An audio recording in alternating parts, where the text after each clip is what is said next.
আজকে এমন একটা প্যারা মাখালাম যা খেয়ে বাচ্চাটা শকড হলো। এরপরে রিয়াকশনটা দেখলে আপনি না হেসে থাকতে পারবেন না। হে এভরিওয়ান, তোমার সবাই কেমন আছে? আশা করছি সবাই খুব ভালো আছে। আমি সাবিনা।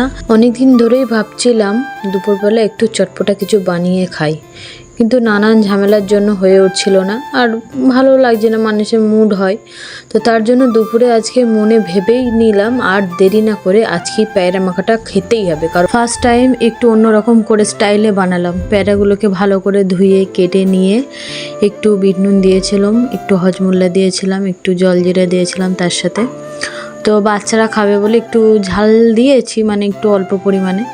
তো টকটক মাখা হয়েছে, বানানো হয়েছে। গন্ধতে তো জিভে জল চলে আসছিল, কারণ আমি এখন ভয়েস ওভার দিতেই আমার জিভে জল চলে আসছে। তো এদিকে তো মাখা শেষ হয়ে গেছে, মানে মাখানো শেষ হয়ে গেছে। ওইদিকে আমাদের ওই পুচকু সোনাটা এটা নেওয়ার জন্য করছে, বলছে জলজিরাটা নেব, মানে চাইতে পারছে না কিন্তু ডাকছে এটা নেবে বলে। তো ওকে একটু লোভ দেখাচ্ছিলাম।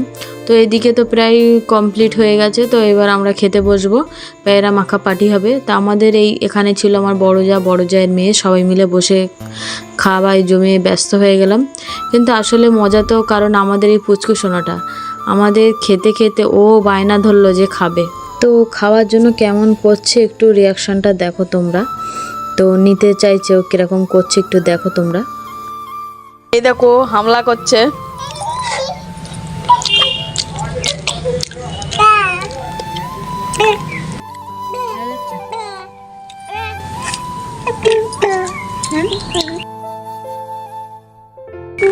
একে খাবে এইটা।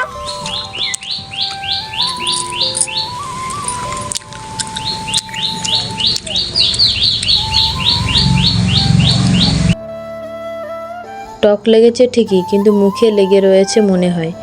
তাই নির্ঝুম এই দুপুরে পরিবারের সাথে একটা টক ঝাল মিষ্টির মুহূর্ত। সত্যি দুপুরটা আজকে জমে গেল। আমাদের এই কেমন লাগলো প্যারা মাখাটা, আমার এই পুচকু সোনাটার কাণ্ড দেখতে কেমন লাগলো তোমাদের কমেন্টে অবশ্যই কিন্তু জানাবে। তো নেক্সট ভিডিও তোমাদের সাথে দেখা হচ্ছে। Tata, bye bye.